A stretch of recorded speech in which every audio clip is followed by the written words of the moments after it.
Le Made in France, Anissé Mbida, bonjour. Bonjour Thomas, bonjour Julie, bonjour à tous. Ce matin, Anissé, une innovation qui pourrait préserver nos océans. C'est le premier fil de pêche qui est totalement 100% biodégradable. Oui, et il est breton, conçu par l'entreprise Seabird à Lorient. Lorient, c'est le facile, Morbihan, 56. Alors vous savez que les filets, les lignes de pêche sont en nylon, du plastique donc. Donc quand ils cassent ou qu'ils sont coupés sur les chalutiers, ils mettent 400 ans à disparaître en pleine mer.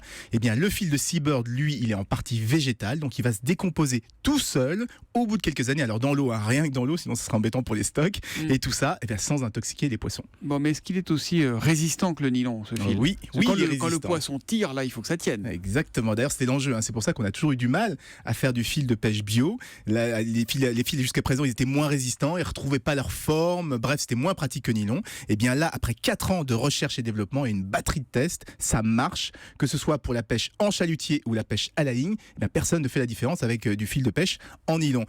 Ah si, quand même, il y a un petit point, c'est le prix, parce que le fil bio, il est 2 fois plus cher que le fil en nylon. Oh, mais ça va changer ça. Oui, certainement. Parce que ça arrive. Est-ce qu'on peut imaginer qu'à terme, Anissé, ce type de fil devienne obligatoire? La France aurait une belle carte à jouer là, du coup. C'est probable, surtout que la Commission européenne réfléchit par exemple à faire payer aux marins la récupération des déchets sur les plages, donc il y a un vrai intérêt à avoir du matériel biodégradable. Le problème, c'est que la France ne fabrique plus de matériel de pêche. Pour la commercialisation, Seabird par exemple va passer par des Espagnols et par des Italiens, ce qui est quand même assez dommage. Donc, on espère qu'avec cette innovation, il va se développer en France une véritable filière de pêche bio, parce qu'un jour, ça sera peut-être la norme, donc la France aura beaucoup à gagner. Et bravo donc à l'entreprise Seabird qui a mis au point ce premier fil de pêche biodégradable du Made in Lorient ce matin avec Anissé Mbida. Ça sentait bon les embruns. Merci, à demain.